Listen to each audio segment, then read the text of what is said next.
Good morning guys और आपकी क्रिक exam channel में आप सभी का स्वागत है। तो आज के इस वीडियो में 14 अगस्त के इंपॉर्टेंट करंट अफेयर्स को हम लोग कवर करेंगे। तो देखिए हमारा पहला प्रश्न क्या है कि अभी हाल ही में विश्व अंगदान दिवस कब मनाया गया। तो आंसर होगा 13 अगस्त को।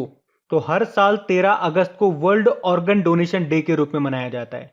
तो ये जो दिन है ये अंगदान के महत्व के बारे में जागरूकता बढ़ाने और लोगों को मृत्यु के बाद अंगदान करने के लिए प्रेरित करने के लिए मनाया जाता है। और अगर मैं आपसे पूछूं या एग्जाम में आपसे पूछा जाए कि ऑर्गन डोनेशन के मामले में कौन सा राज्य टॉप पर है, तो याद रखना तमिलनाडु। तमिलनाडु लगातार छठी बार टॉप पर रहा है ऑर्गन डोनेशन के मामले में। वैसे 13 अगस्त को अंतरराष्ट्रीय वामपंथी दिवस इंटरनेशनल लेफ्ट हैंडर्स डे के रूप में भी मनाया जाता है। अब इंपॉर्टेंट डे वाला क्वेश्चन है। तो अभी तक जितनी बार भी इंपॉर्टेंट डेज आए सारे डेज मैंने आपको रिवाइज कराए। अब आपकी बारी है। 2 मिनट के लिए वीडियो को पॉज करो और कमेंट बॉक्स में जाकर के टाइप करो और देखो कि अगस्त में अभी तक हम कौन कौन से डेज मना चुके हैं और आपको कौन कौन से याद हैं। अभी हम बढ़ते हैं आगे।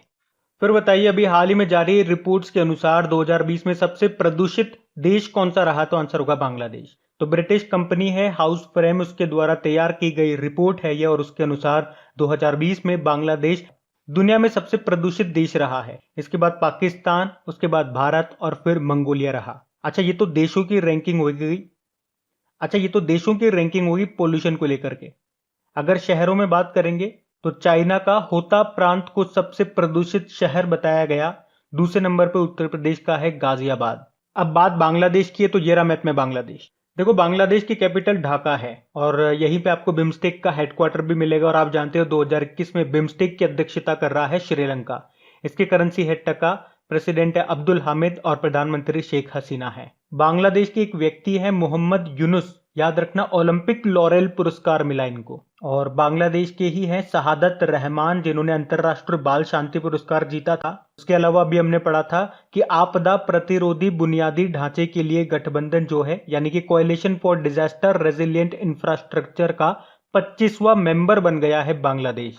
अभी बांग्लादेश ने जोगाजोग नाम से एक सोशल मीडिया प्लेटफॉर्म विकसित किया था फेसबुक के विकल्प के रूप में, और व्हाट्सएप के विकल्प के रूप में अल्पन नाम से एक एप्लीकेशन बना रहा है बांग्लादेश।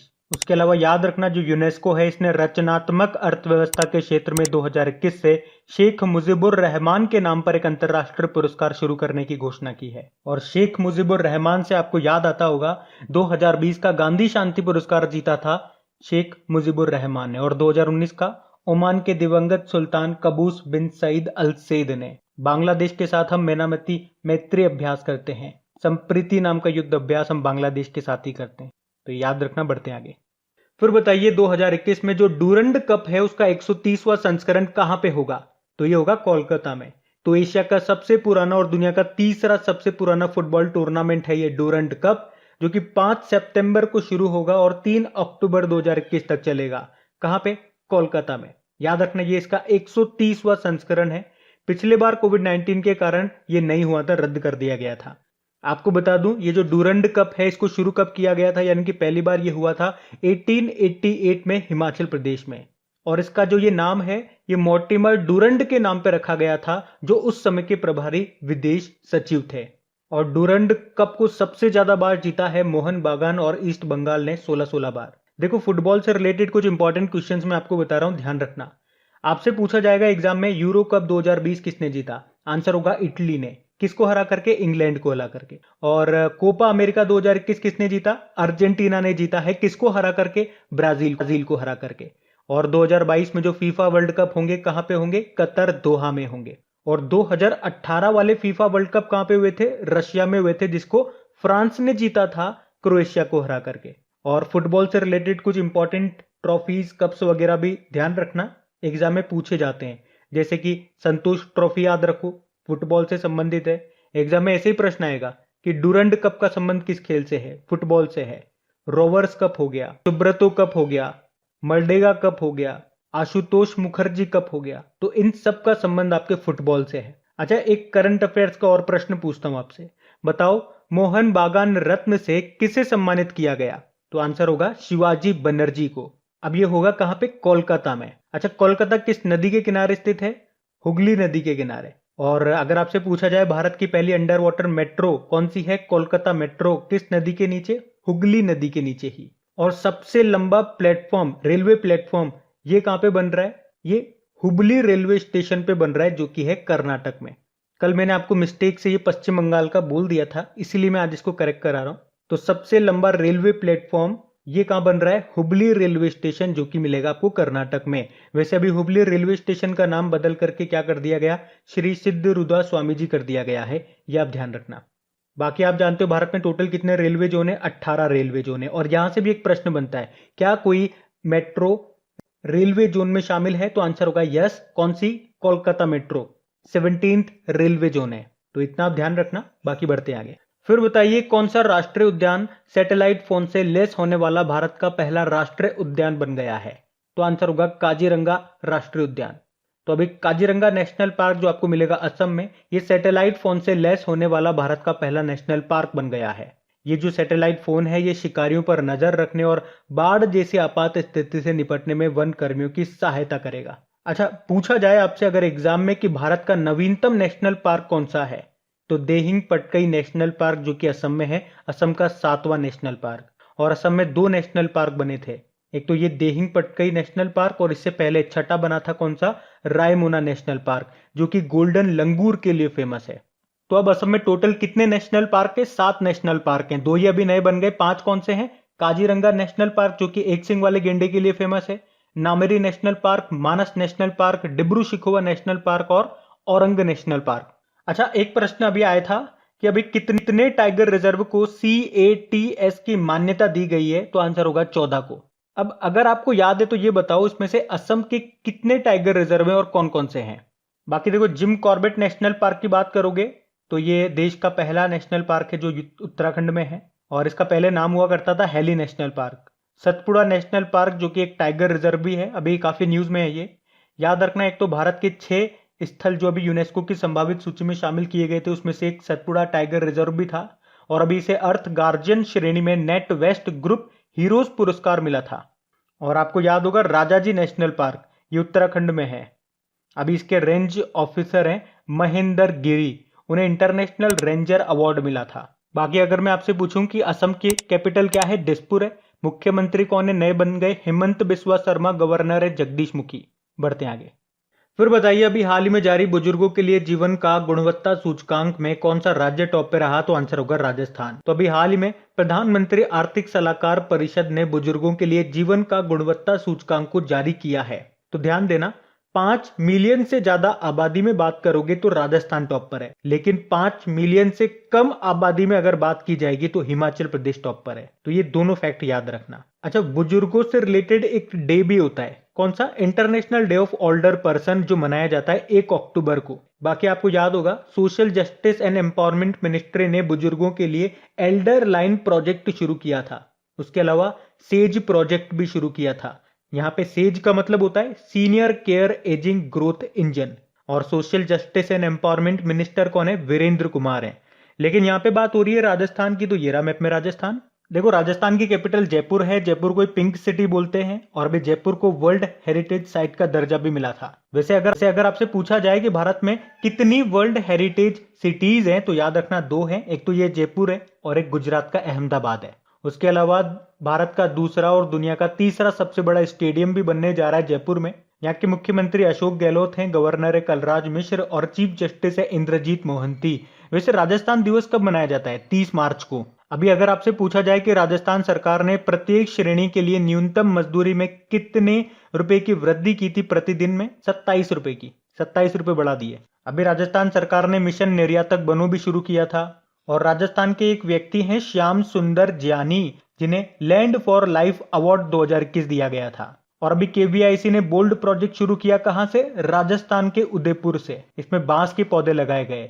बताइए जीनोम सीक्वेंसिंग की सुविधा शुरू करने वाला देश का पहला राज्य कौन सा है? तो आंसर होगा राजस्थान। जैव ईंधन नीति को लागू करने वाला पहला राज्य कौन सा है? तो आंसर होगा राजस्थान। राजस्थान में कितने रामसर साइट्स हैं? 2 हैं, सामरेक और केवला देव नेशनल पार्क। वैसे भारत में है 42 नंबर की कौन सी? तसोकर झील है, जो कि लद्दाख में है। और राजस्थान का चौथा टाइगर रिजर्व, जो कि देश का सबसे नया और 52वां 52 नंबर का टाइगर रिजर्व कौन सा बन गया?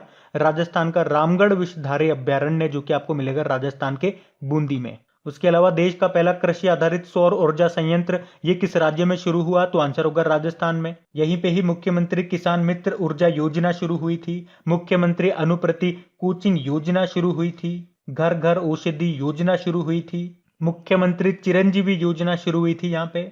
और जोधपुर का मियाँ का बाड़ा रेलवे स्टेशन का नाम बदल के क्या कर दिया? महेश नगर कर दिया। और जोधपुर में ही इस साल डेजर्ट नाइट एक्सरसाइज किया था हमने फ्रांस के साथ में। राजस्थान में इसी साल अमेरिका के साथ युद्ध अभ्यास नाम का एक्सरसाइज भी किया था। तो राजस्थान का राजकीय पशु कौन से? दो हैं, चिंकारा और ऊंट।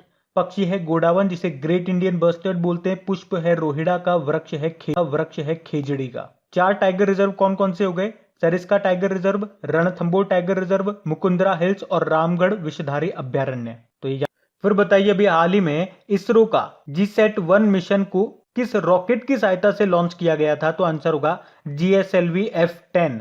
तो GSAT-1 ये एक अर्थ ऑब्जर्वेशन सैटेलाइट था और ये इस तरह का तीसरा सैटेलाइट था और इसे GSLV F10 रॉकेट की सहायता से लॉन्च किया गया था। इसमें क्या होता है? 3 स्टेज होती है, सॉलिड, लिक्विड और क्रायोजेनिक। तो एक्चुअली में ये जो क्रायोजेनिक इंजन होता है इसी में प्रॉब्लम आ गई थी जिसके कारण ये मिशन फेल हो गया। मिशन फेल हो गया मतलब इस सैटेलाइट को जिस ऑर्बिट पे डालना था वो नहीं डाल पाए। तो यहां से आपको याद क्या रखना है, ये GSAT-1 है क्या? एक अर्थ ऑब्जर्वेशन सैटेलाइट था जिसे किसकी सहायता से लॉन्च किया गया था? किस रॉकेट की सहायता से? GSLV F10 की सहायता से। और ये अभी फेल हो गया। किसने लॉन्च किया था? इसरो ने। आपको याद होगा इस साल इसरो ने ब्राजील का एक सैटेलाइट को लॉन्च किया था। उस सैटेलाइट का नाम पूछा जाएगा एग्जाम में, तो क्या है? एमेजोनिया 1। और इसरो ने चंद्रयान 1 को किस रॉकेट लॉन्च व्हीकल से लॉन्च किया था? तो PSLV C11 था वो।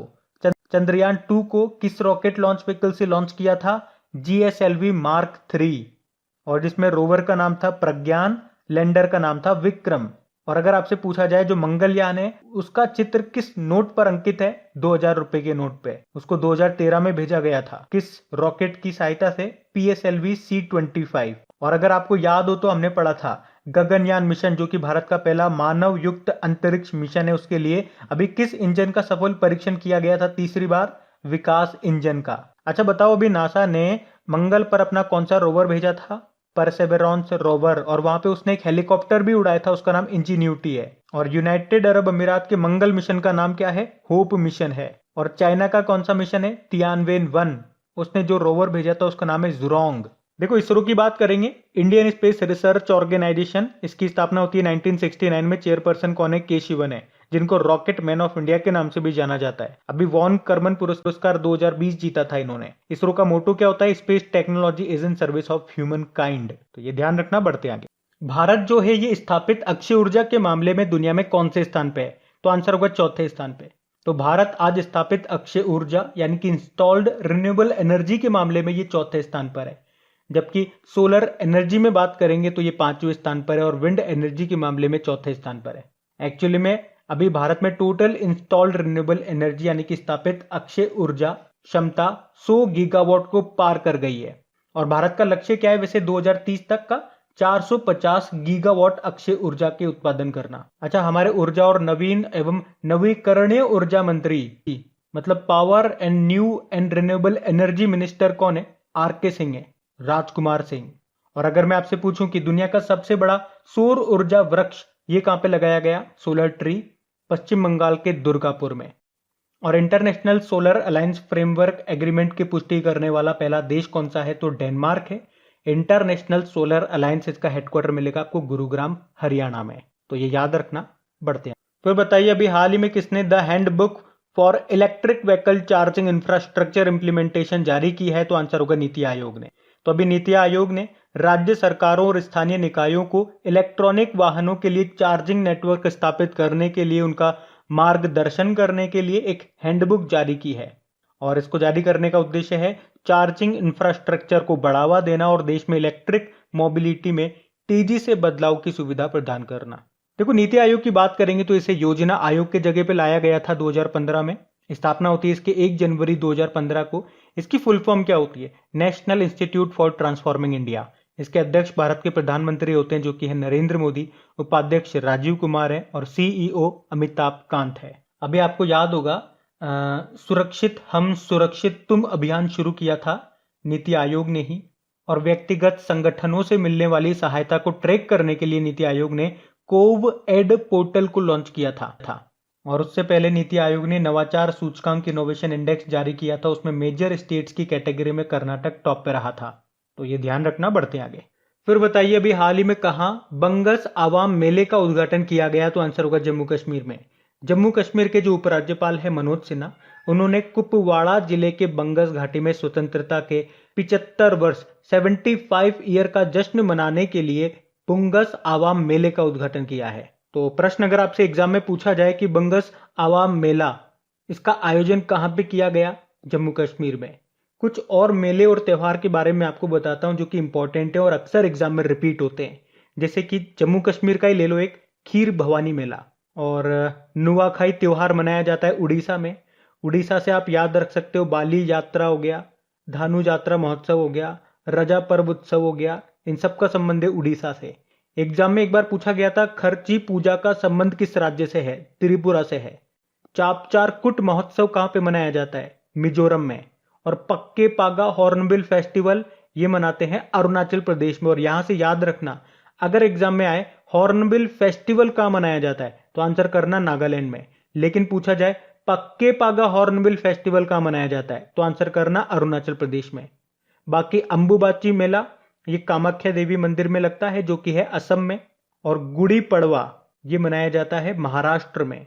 अभी बोनालू त्योहार मनाया गया था, पढ़ा था हम लोगों ने, कहां पे? तेलंगाना में। एक नमस्ते ओरछा महोत्सव भी याद रखो, मध्य प्रदेश में मनाया जाता है ये। फगली महोत्सव ये होता है हिमाचल प्रदेश में। और फूल देई महोत्सव कहां होता है? उत्तराखंड में होता है। तो ये कुछ इंपॉर्टेंट फेस्टिवल्स वगैरह मैंने आपको बताया, इनको ध्यान रखना, अक्सर यहां से एग्जाम में प्रश्न बनता है। लेकिन यहां तो बात हो रही है जम्मू कश्मीर की, तो ये रहा मैप में जम्मू कश्मीर। देखो जम्मू कश्मीर के लेफ्टिनेंट गवर्नर मनोज सिन्हा हो गए। यहाँ पे आपको दो कैपिटल मिलेगी, जम्मू इसकी विंटर कैपिटल है और श्रीनगर इसकी समर कैपिटल है। यहीं से आपको याद होगा अभी दरबार मूव प्रथा को खत्म कर दिया है जम्मू कश्मीर ने। जम्मू कश्मीर ने ही हौसला योजना को शुरू किया था। और अगर आपसे पूछा जाए कि 100% टीकाकरण करने वाला भारत का पहला गांव कौन सा बना था? जम्मू कश्मीर का वयान गांव। और एशिया का सबसे बड़ा ट्यूलिप गार्डन ये कहां पे खोला गया? जम्मू कश्मीर के श्रीनगर में। यहीं पे श्रीनगर में ट्यूलिप फेस्टिवल भी मनाया जाता है, ये भी याद रख लो। और आपको याद होगा इस साल जनवरी में नेशनल आइस हॉकी चैंपियनशिप का आयोजन किया गया था जम्मू कश्मीर के गुलमर्ग में, जिसे जीता था आईटीबीपी ने, इंडो तिब्बतन बॉर्डर पुलिस। और आपसे पूछा जाए खेलो इंडिया विंटर गेम्स का जो दूसरा संस्करण है ये कहां पे आयोजित हुआ था? ये भी इस साल जम्मू कश्मीर के गुलमर्ग में हुआ था, फरवरी की बात है ये। और इसमें टॉप पर आता जम्मू कश्मीर। और अभी आपको पता है जम्मू कश्मीर हाईकोर्ट का नाम बदल के क्या हो गया? Jammu Kashmir and Ladakh high court. इसके चीफ जस्टिस कौन है? पंकज मित्तल है। और जम्मू कश्मीर की पहली महिला बस ड्राइवर का नाम क्या है? पूजा देवी है। देखो जम्मू कश्मीर में आपको doctor Salim Ali national park मिलेगा, लेकिन सलीम अली बर्ड सेंचुरी आपको गोवा में मिलेगा। यहीं पे किश्तवाड़ नेशनल पार्क मिलेगा, दचिंगम नेशनल पार्क मिलेगा, वुलर झील ये आपको जम्मू कश्मीर में मिलेगी। भारत की ताजे पानी की सबसे बड़ी झील है ये, तो इतना आप याद रखना। बढ़ते हैं आगे। फिर बताइए अभी हाल ही में न्यूज ब्रॉडकास्टर्स एसोसिएशन का नाम बदलकर क्या कर दिया गया? तो आंसर होगा news broadcasters and digital association. तो ये जो है न्यूज टेलीविजन ब्रॉडकास्टर्स का एक निजी संघ है। इसके अध्यक्ष कौन है? रजत शर्मा है। और देखो यहां से लिंक करके आपको कुछ याद आता होगा, इंडियन ब्रॉडकास्टिंग फाउंडेशन, जिसका अभी नाम बदला गया था। नाम बदल के क्या किया गया उसका? Indian broadcasting and digital foundation. और उसके भी सेक्रेटरी जनरल कौन बने थे? सिद्धार्थ जैन बने थे, तो वो भी ध्यान रखना। बढ़ते आगे। फिर बताइए अभी हाल ही में किसे कैबिनेट सचिवालय के सचिव के रूप में नियुक्त किया गया? तो आंसर होगा सुधीर कुमार को। तो वरिष्ठ आईपीएस अधिकारी हैं ये सुधीर कुमार सक्सेना, और इन्हीं को कैबिनेट सचिवालय के सुरक्षा सचिव के रूप में नियुक्त किया है। ये वर्तमान में सीआईएसएफ के विशेष महानिदेशक हैं। तो सुरक्षा सचिव ये विशेष सुरक्षा समूह का प्रशासनिक प्रमुख होता है जो प्रधानमंत्री को सुरक्षा प्रदान करता है। अच्छा, कमेंट बॉक्स में टाइप करके बताओ सुबोध कुमार जायसवाल ये अभी क्या बने थे? बाकी संतोष जॉर्ज स्पेस की यात्रा करने वाले भारत के पहले स्पेस टूरिस्ट बने ये। Padma Kumar Madhavan Nair national asset reconstruction company यानी कि बेड बैंक के पहले मैनेजिंग डायरेक्टर बने। और Dhriti Banerjee zoological survey of India की पहली महिला निदेशक ये बनी है। बढ़ते आगे। फिर बताइए अभी हाल ही में कौन सा बैंक 1 करोड़ फास्टैग जारी करने वाला देश का पहला बैंक बन गया? तो आंसर होगा पेटीएम पेमेंट बैंक। तो अभी Paytm payment bank 1 crore FASTag जारी करने वाला देश का पहला बैंक बन गया है। और ये देश के 32 बैंकों के द्वारा जारी किए गए कुल फास्टैग का लगभग 30% है। बाकी HDFC बैंक से याद होगा, अब इसने दुकानदार ओवरड्राफ्ट योजना शुरू की थी। SBI ने एक तो सिम बाइंडिंग फीचर लॉन्च किया था और आरोग्यम हेल्थ केयर बिजनेस लोन भी लॉन्च किया था। पेटीएम की बात करते हैं तो इसकी स्थापना होती है सन 2009 में। इसके फाउंडर हैं विजय शेखर शर्मा। पेरेंट कंपनी इसकी है 197 कम्युनिकेशन। तो बात करेंगे कल के वीडियो में पूछे गए प्रश्न के उत्तर की। फिर बताइए, देश का पहला वाटर प्लस शहर कौन सा बन गया है? तो आंसर होगा इंदौर। आप सभी ने प्रश्न का बिल्कुल सही उत्तर दिया है। और गाइस, जाने से पहले आपको याद दिला दूं, अगर वीडियो को अभी तक लाइक नहीं किया तो इसे लाइक करके जरूर जाइएगा, और सेशन अच्छा लगा तो अपने दोस्तों के साथ में इसे शेयर जरूर करना। जो भी आपका व्हाट्सएप ग्रुप हो गया, फेसबुक पे, टेलीग्राम पे, जहां पर आप इसको शेयर कर सकते हैं, पढ़ने वाले बच्चों के साथ इसे शेयर जरूर करें। वो पढ़ने वाले बच्चे आपके दोस्त हो सकते हैं, आपके फैमिली मेंबर्स हो सकते हैं, क्योंकि एक पढ़ने वाला स्टूडेंट हमेशा पढ़ने वाले स्टूडेंट्स के कांटेक्ट में रहता है। तो प्लीज इसे उनके साथ में शेयर जरूर करना। और अब जाइए आपकी क्रिक एग्जाम एप्लीकेशन में इन सभी क्वेश्चंस का आप अच्छे से प्रैक्टिस कर लीजिए, क्विज लगा करके, और टाइम निकाल करके इसका ऑडियो रिवीजन भी आप सुन लीजिए, ताकि इन सभी क्वेश्चंस को एक बार फिर आप दोहरा सकें, अच्छा सा रिवीजन हो जाए आपका। ऑडियो रिवीजन का लिंक आपको नीचे डिस्क्रिप्शन में मिल जाएगा।